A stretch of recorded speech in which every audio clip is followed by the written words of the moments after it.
안녕하세요. 그 메시커피 로스터 김현섭이라고 합니다. 끝에 제가 경험했던 얘기들 좀 전해드리려고 했었어요. 그 프로스터가 사실은 진짜 오래된 로스터기 회사잖아요. 그랬는데 그러니까 저희가 아마 프로스터를 왜 샀는지 되게 궁금해하시는 분들이 진짜 많을 거예요. 근데 이게 사실 제일 좋았던 거는 그 가격이죠, 사실. 그러니까 당연한 거예요. 옷 카페 오픈하는데 들어가는 비용 다 똑같잖아요. 근데 그러면은 로스팅은 하고 싶고 좋은 로스터기는 사고 싶은데 일단은 항상 카페 갈 때 제일 중요한 건 예산이니까 예산 안에서 사야 되는데 사실 디드릭을 좀 사고 싶은 욕심이 있었어요. 왜냐면 제가 예전에 썼던 기계들 다들 쓰고 싶어 하잖아요. 로스터기 살 때. 근데 뭐 프로바스나 뭐 인센이나 디드릭은 제가 원래 썼던 기계니까 근데 그 중에서도 제일 쌌던 게 디드릭이었어요. 예전에는. 그래서 디드릭 사면 좋지 않을까 해서 알아보다가 디드릭 이제 카페쇼 때 가서 이제 가격을 문의를 했는데 디드릭 가격이 프로바시랑 같아진 거예요. 그러면 내 계획은 완전 틀어졌잖아요. 근데 다행히 운이 좋았던 게 프로스터를 아는 사람들이 많이 썼어요. 그래서 그냥 카페 놀러 간 김에 그냥 한번 돌려보기도 했었고 1kg짜리. 그리고 되게 운이 좋았던 게 저희가 창업하는 해 봄에 상하이에서 그러니까 바리스타 캠프라는 수업을 들었는데 거기 중국 아카데미에 프로스터가 설치가 돼 있었어요. 근데 일본의 마리아마 커피의 마리아마가 로스팅하는 그 수업이 있었어요. 근데 로스터기가 태완 1kg짜리였었는데 그 로스터기로 이제 로스팅을 한 거죠. 그래서 그걸로 이제 로스팅 어떻게 하는지에 대한 접근, 뭐 대회콩가 뭐 바리스타 챔피언십에서 로스팅을 어떻게 뭐 하는지에 대한 설명을 해주는데 그 사실 저게 있잖아요. 프로스터나 태완 프로스터 로스터기로 로스팅을 하면 이상하게 뭐 탄맛 난다, 뭐 되게 뭐 약간 뭐 매캐한 향이 있다 이런 부정적인 견해들이 있었는데 마리아마가 로스팅을 해줬는데 커핑을 했는데 괜찮은 거예요. 그 얘기는 로스터기 구조적인 문제가 아니라 그 로스터기를 사용하는 사람들 습관이거나 뭐 그 예전 선생님들의 커피 스타일 때문이라는 얘기라는 건 알고 있었어서 그러니까 옵션이었죠. 그러니까 제가 썼던 디드릭을 살 것인가 아니면 좀 더 가격이 좋은 태완을 살 것인가. 그런데 이제 디드릭 가격이 올라갔고 당연히 뭐 태완 살 수밖에 없는 거고 그러니까 디드릭을 샀으면 2.5kg 로스터기밖에 못 샀는데 태완을 사면 한 절반 가격에 5kg의 로스터기를 살 수 있는 거예요. 그러면 당연히 5kg짜리 사는 게 맞는 거잖아요. 그리고 맛에서도 분명히 충분히 검증이 됐었고 그래서 이제 그런 생각으로 로스터기를 샀죠. 그래서 이후에도 그 이후란 얘기 되게 많이 들었어요. 메시커피가 1층에 되게 작게 로스터기가 있으니까 여기는 쇼룸이고 뭐 공장이 따로 있어서 그 공장에서 뭐 프로바시나 뭐 로링으로 로스팅한다는 소문도 있었어요. 근데 실제 저희가 거기 보기만 하는 사람들은 아니니까 왜냐면 사람들이 생각했을 때 태완은 꼭 그 약간 그 옛날 선생님들 커피 맛이 난다는 편견이 있으니까 사실 그런 생각을 하셨던 거예요. 그러니까 이 로스터기로는 그런 맛이 날 리가 없다. 근데 아니었던 거죠. 그리고 왜냐면 제가 그 상하이에서 경험했던 커피는 너무 깨끗한 거예요. 그러니까 로링으로 로스팅한 것 같은 느낌이 났었어요, 사실. 그래서 이 가능성이 있구나. 근데 이걸 어떤 식으로 프로파일을 적용하는지만 잘 적으면 되겠다는 생각이었어서 그러니까 좋은 롤모델이 있으니까 그 맛에 가깝게 프로파일, 그러니까 태완의 약간 단점이라는 게 제어 포인트가 좀 많아요. 그래서 밑에 하단 점포도 손댈 수 있고 위에 상단 점포도 손댈 수 있고 뒷판 열면은 뭐 배기값도 전자제어 되니까 그걸 조합을 어떻게 하면은 로링처럼 돼요. 그리고 그 조합을 바꾸다 보면 디드릭 같은 뉘앙스를 낼 수도 있어요. 이게 장점인데 그러니까 그냥 일반 유저한테는 어떻게 보면 또 단점일 수도 있어요. 그러니까 너무 열려 있는 거죠. 그래서 그게 이제 사실은 그러니까 그 태완 유저들이 고민을 하고 있는 거고 이거를 저희가 되게 한 4년 5년차 됐을 때 작년에 저랑 동업하는 김기훈 대표가 결혼을 하면서 포틀랜드에 신혼여행이 왔어요. 근데 포틀랜드가 그 태완 사용자가 생각보다 그 국내에 비해서 꽤 많은 편이래요. 한 8개 정도가 있는데 그 친구들이 약간 포틀랜드가 미국에서도 좀 힙스터의 동네이면서 어떻게 보면 좀 커뮤니티가 되게 잘 되는 동네래요. 그래서 그런지 몰라도 뭔가 되게 커피 하는 사람들이 그 프로스터 사용자들끼리 약간 유저 그룹을 만든 거예요. 그래서 당연히 저희도 외국에서 프로스터를 어떻게 쓰는지 궁금하니까 그 친구 신혼여행 3주 간 김에 다 가본 거예요. 가서 한국에서 나 프로스터 쓴다 뭐 얘기하고 뭐 라이트 로스팅 우리 하고 있고 스페셜 서비스 쓴다 그랬더니 되게 궁금해하고 막 프로파일 물어보는데 문제는 그 친구는 바리스타니까 뭐 로스터기 구조라든가 뭐 프로파일이라든가 이런 거 잘 할 수는 있지만 저처럼 정확하게 알지 못하니까 한국에서 그 형이 더 많이 알고 있는데 포틀랜드랑 나중에 교류했으면 좋겠다는 얘기 했대요. 그래서 그리고 나서 작년에 시애틀에서 SCA 커피 엑스포가 있었는데 그때 메일이 온 거예요 저한테. 혹시 뭐 시애틀에 올 일이 있냐 와서 같이 얘기했으면 좋겠다 그랬는데 제가 그거 프로파일 얘기하고 그 미국 애들이랑 교류하러 시애틀을 갈 필요는 사실 없다고 생각을 해서 아 미안한데 제가 시애틀까지 가기 힘들겠다 라고 얘기가 끝났었는데 올해도 근데 또 그 보스턴 쇼가 지난주였잖아요. 지지난주에 메일이 또 왔어요. 혹시 너 보스턴 오면 같이 만나서 얘기하고 오면 좋겠다. 근데 두 번이나 초청을 받으니까 왠지 가야 될 것 같은 마음이 좀 드는 거 있잖아요. 왜냐면은 그냥 한국 사람이 약간 정으로 하는 건데 사는 게 좀 강한데 외국인인데도 두 번이나 초청했다는 거는 뭔가 좀 재밌는 일이 일어나지 않을까? 그 미국에서 어떻게 로스팅을 하고 걔네들이 어떤 생각으로 프로스터나 이런 거를 왜 샀는지 일단 제일 궁금한 건 걔네가 그걸 왜 샀는지 궁금하잖아요. 왜냐면 뭐 프로밭이나 뭐 들이 훨씬 더 많이 깔려 있고 걔네 자체 뭐 샌프란시스코 사람들도 되게 많으니까 메트로 선택권이 그런 거를 들어보기 위해서 진짜 2주 전에 티켓을 끊었어요. 그 다행히 2주 전이었는데 보통 미국까지 가는데 한 100만 원 넘어가는데 85만 원밖에 안 하는 거예요. 그러니까 거기다 언제 또 그 엑스포 가보겠냐는 생각도 들었고 또 보스턴에는 조지아웰 커피라고 엄청 거성이 있잖아요. 근데 사실 보스턴 쇼가 아니면 조지아웰 커피를 갈 일이 평생 없을 것 같았어요. 그래가지고 이 기회에 한번 가보자라는 생각도 있었고 그리고 SCA 쇼에 렉처가 사실 있는데 약간 수업하는 거예요. 근데 그 수업에서 이번에 브루잉에 대한 연구가 좀 발표되는 게 내용이 되게 좋았어요. 근데 그걸 되게 애매하게 광고를 했더라고요. 그래서 방금 25라는 그 회원들 SCA 멤버들이 보는 25라는 잡지가 있는데 결론을 되게 애매하게 끝냈어요. 뭐 클랫베드랑 손이랑 둘 다 다른데 명확하게 다른데 뭐가 좋은지는 너네가 선택하래. 근데 피터 줄리아노가 그 광고를 홍보하면서 답은 정해져 있대. 그러면 세미나 오면 답을 알려주겠다는 거잖아요. 아 그럼 이런저런 이유로 한번 가봐야겠다는 말을 들어서 포틀랜드 친구들 만나러 사실 간 거죠. 구경해서 간 거죠. 포틀랜드 친구들을 만나러 갔는데 제가 영어를 엄청 잘하는 사람은 아니에요. 그런데도 불구하고 엄청 환대를 해주는 거예요. 그러니까 같은 그 커피하는 사람이니까 환대를 해주는 것도 있었고 같은 이제 유저잖아요. 같은 로스터를 쓰는 그러니까 그런 공감대가 일단 형성이 잘 됐었고 근데 이상한 거는 포틀랜드 애들 미국에서도 다 그런 게 아니에요. 그러니까 미국 사람들이 커뮤니티 원래 잘 만들고 약간 양덕이 원래 되게 무섭다고 하잖아요. 그런 식으로 뭐 미국 덕후라서 뭐 그런 줄 알았더니 약간 포틀랜드 사람들이 약간 특유의 문화이기도 했었고 그 저는 처음에는 이런 여기서 얘기하는 이런 로스터 유저들이 그 태완이나 그러니까 프로스터나 미국 이제 딜러가 그런 자리를 마련한 오피셜 행사인 줄 알았는데 가서 물어보니까 어느 오피셜 프로스터 뭐 리트릿이래요. 그러니까 그냥 자기네들끼리 자발적으로 그냥 술집 하나를 빌려가지고 술집에 한 몇 테이블 빌려가지고 자기네들 돈 모아가지고 그것도 산 거예요. 이거 진짜 상상도 못했던 거죠. 그러니까 저는 당연히 프로스터에서 뭐 지원비 나오고 가면 이제 뭐 공식적으로 뭐 프로스터 뭐 홍보도 하고 이런 건 줄 알았는데 진짜 순수하게 유저 모임이어서 자기네들이 프로스터 쓰면서 어떤 뭐 프로파일로 로스랜드에서 잘 됐고 아니면 뭐 이번에 뭐 약간 고장난 게 있었는데 그걸 자체적으로 어떻게 수리를 할 수 있었는지에 대한 노하우 공유하고 그리고 뭐 새로 이제 프로스터를 사고 싶어 하는 사람들이 있으면은 그 사람들한테 자기가 썼던 노하우들이랑 어떻게 하면 이걸 더 잘 쓸 수 있는지 이런 팁을 공유를 해주더라고요. 근데 사실 한국에서는 그런 게 좀 약하잖아요.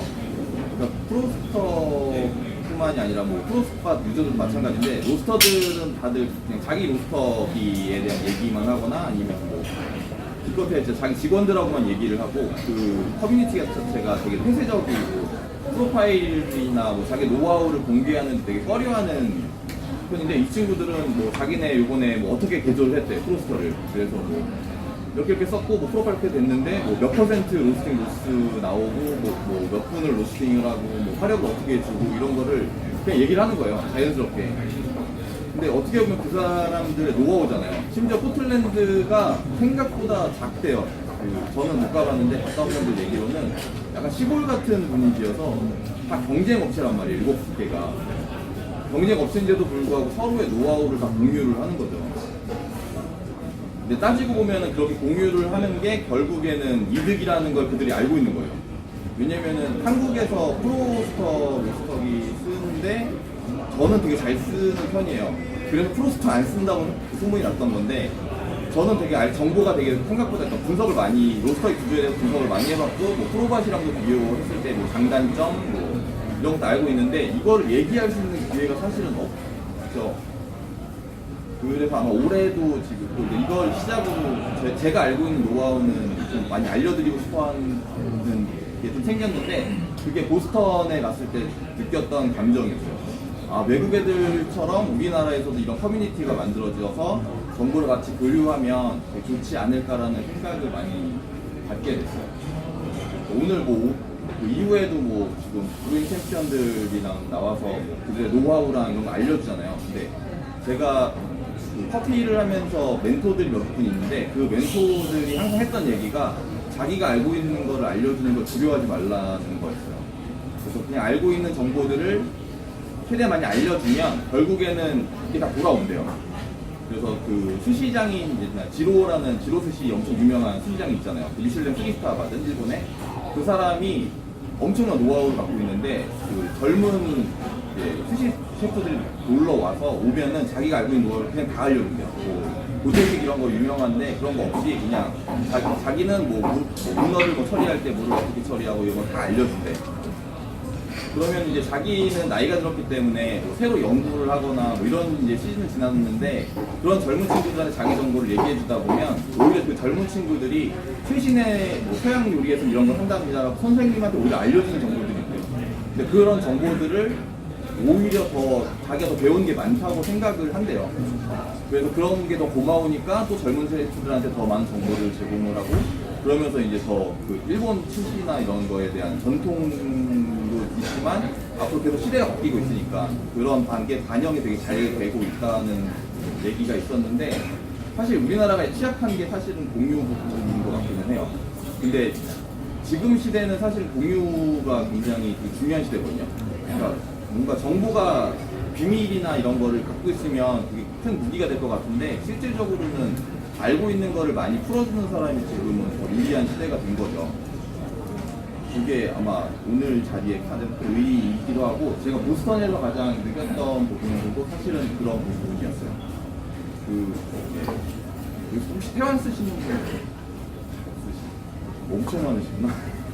제가 이렇게 태완 주제가 많은 데를 와본 적은 처음이에요. 쓰시면서 불편하신 분들이 있으신데 이건 따로 보여드려야겠나요? 저기 태완에서 되게 싫어요. 근데 이런 게 중요한 것 같아요. 그러니까 왜냐면 태완 어떻게 로스터를 만드는 회사잖아요. 근데 유저들, 그러니까 여기는 그냥 기계를 만든 거고, 그러니까 미국에도 똑같았어요. 얘네들이 기계를 만들었고, 그러니까 구매를 한 거는 그 기계를 구매한 거지, 사용법은 사실은 로스터기 회사에서 알려주는 건 아니니까. 근데 우리나라 사람들은 로스터기를 사면 그 사용법이랑 이런 거를 당연히 알려준다고 생각을 하잖아요. 근데 사실은 미국 뭐 키센이나 이런 거 사도 똑같이 안 알려줘요. 우리나라 키센 처음 들어왔을 때 제가 엘카페에 있을 때 키센을 샀거든요. 초반 5대는 해야 돼서 저희가 샀는데 설치만 놓고 갔어요. 알아서 쓰네. 그래서 그거 프로파일 잡는 데만 한 6개월 걸렸거든요. 그거는 뭐 지금 프로세서 적용이 돼 있는데, 뒤에 이제 보면은 배기가 전자제어가 되죠. 40, 38, 26 이런 식으로 조절제어가 되는데, 그것도 똑같아요. 근데 오토 모드도 있고 엄청 복잡한데 그냥 설치만 하고 가는 거예요. 다 똑같은 거죠. 근데 왠지 프로스터만 안 해주는 것 같은 그런 느낌들이 좀 있었던 것 같은데, 그래서 저는 근데 다행히 그런 미리 샀던 로스터를 샀던 경험이 있었으니까 동일하다는 거. 근데 미국은 확실히 사이즈가 커서 다른지 그 이슈에 대한 얘기를 하더라고요. 그러니까 그런 거 물어봐요. 갑자기 올해 프로스터를 쓰면서 너네 무슨 문제가 없었니? 저는 5년 동안 쓰면서 별 문제가 없었어요. 나는 별 문제 없었다. 근데 왜냐면 저희는 생산량이 작으니까 망가질 일이 별로 없잖아요. 그래서 그때 프로스터에서 점검 적을 나왔는데 되게 멀쩡하다는 거예요. 원래 3년 정도 되면 부품을 몇 개를 갈아야 되는데 부품을 안 갈아도 되게 좋았대.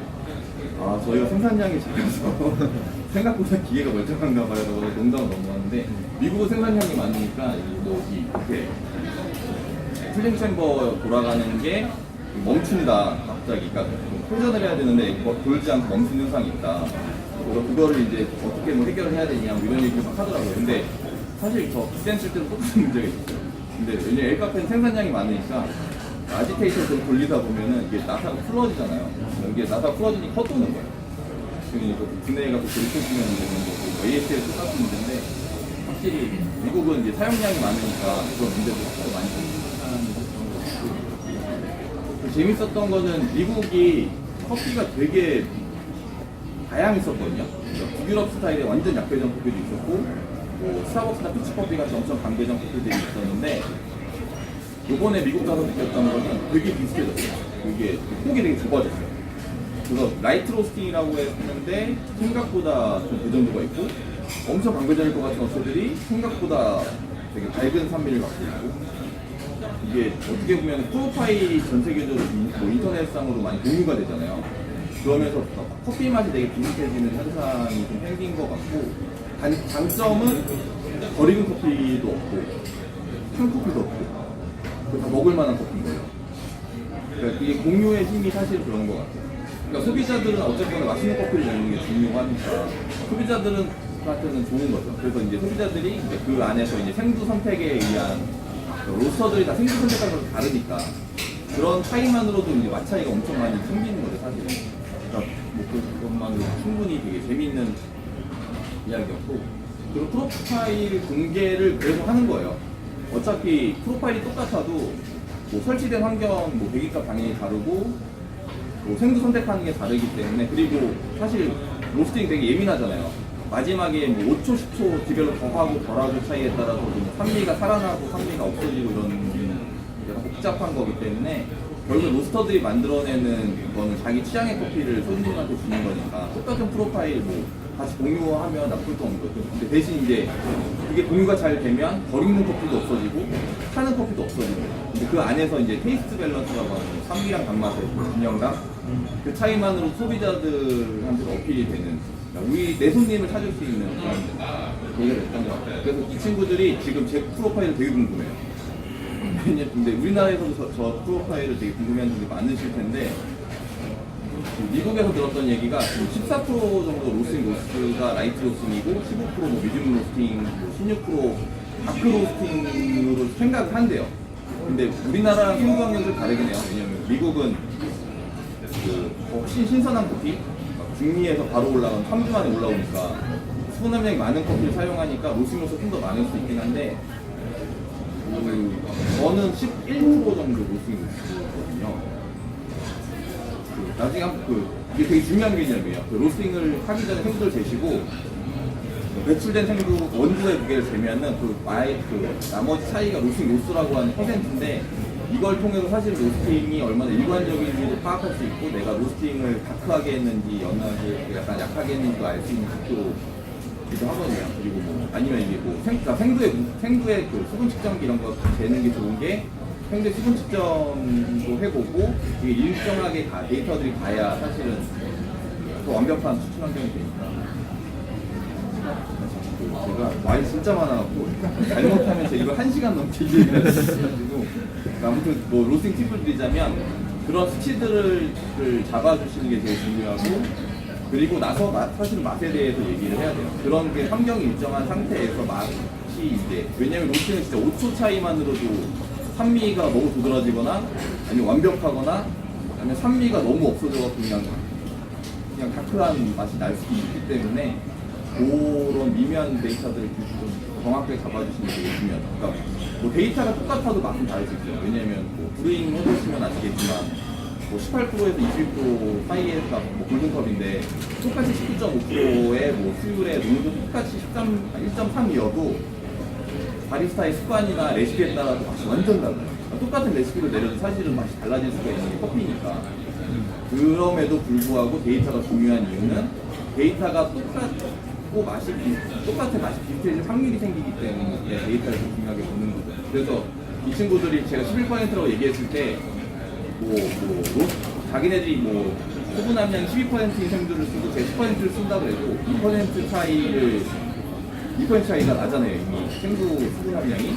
그럼에도 불구하고 13%밖에 안 되는 거면 얘네들이 생각할 때는 좀 언더디벨롭인 거예요. 안 익은 커피일 텐데 너 그렇게 하면 너 오이 나오고 무슨 뭐 야채만 나오고 샐러리만 날 텐데 그런 얘기 나한테 하는 거야. 11%밖에 안 된다니까 로스팅 디벨롭이. 근데 저는 9.8% 나올 때도 있어요. 로스팅 디벨롭가 로스가 그 얘기해주면은 너 로스팅 못하는 거 아니야? 라는 말은 못하죠. 왜냐면은 제 커피를 먹어본 건 아닌데 야 근데 내가 그렇게 된 커피를 소비자한테 어떻게 팔겠냐. 우리 3톤 정도 한 1년에 로스팅 한다. 그러면은 그치 1년에 3톤을 판매할 정도면은 어쨌거나 꽤 팔리는 업체인데 잘 익었겠지. 근데 어떻게 11%밖에 안 되지? 그리고 초청을 받았어요. 사실 내년에 SCA 엑스포가 포틀랜드에서 하거든요.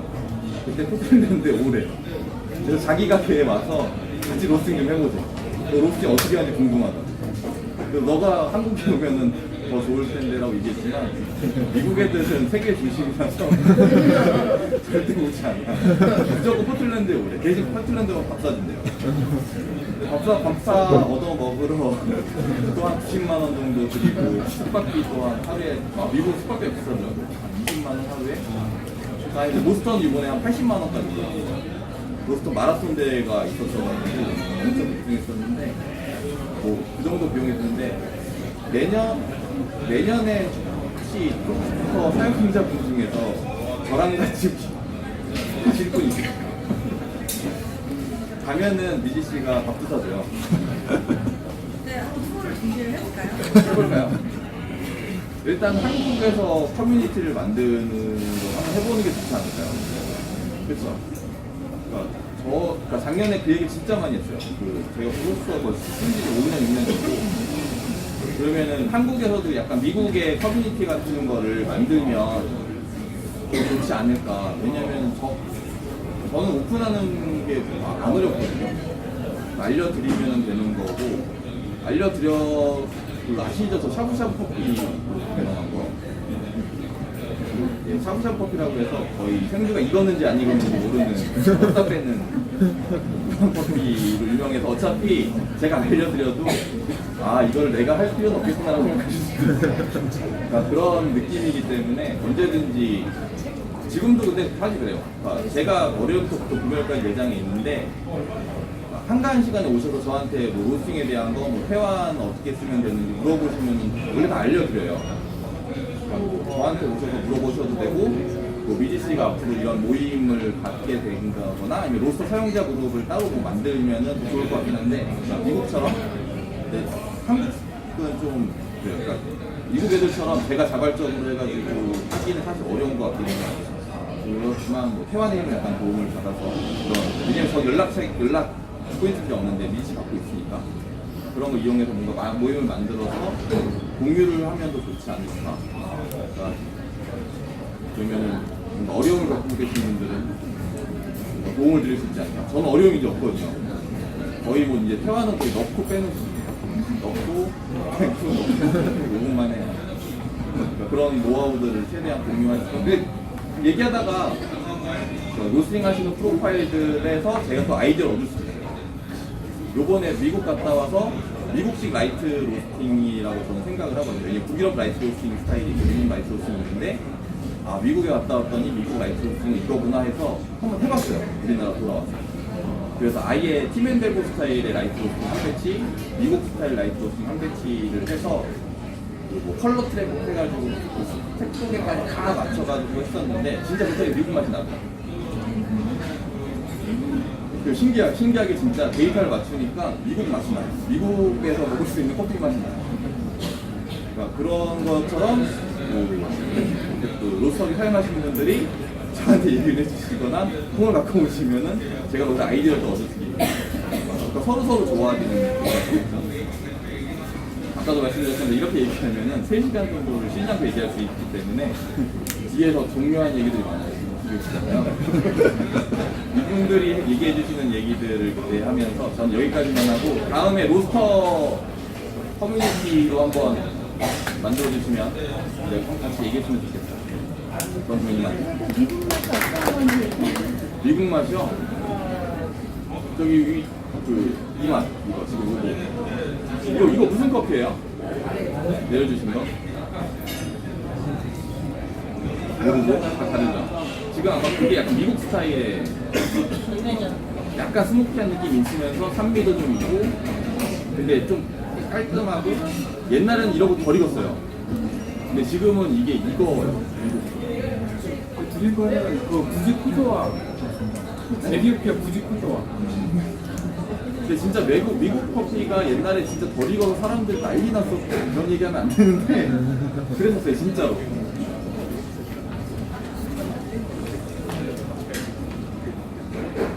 그렇습니다. 근데 잘 익었는지 안 익었는지 사실 보려면 산미가 있는데 마셨는데 부담이 없으면 잘 익은 거예요. 그리고 또 야채만 안 나고. 미국 커피 맛이 약간 궁금하시다 그러면 저희가 이번에 그 미국 외 소비자분들 만나고 왔어요 제가. 그래서 오늘 커피 좀 드셔 받아갈 것 같은데 궁금하시면 제가 한번 이따가 또 시연하실 수 있는데.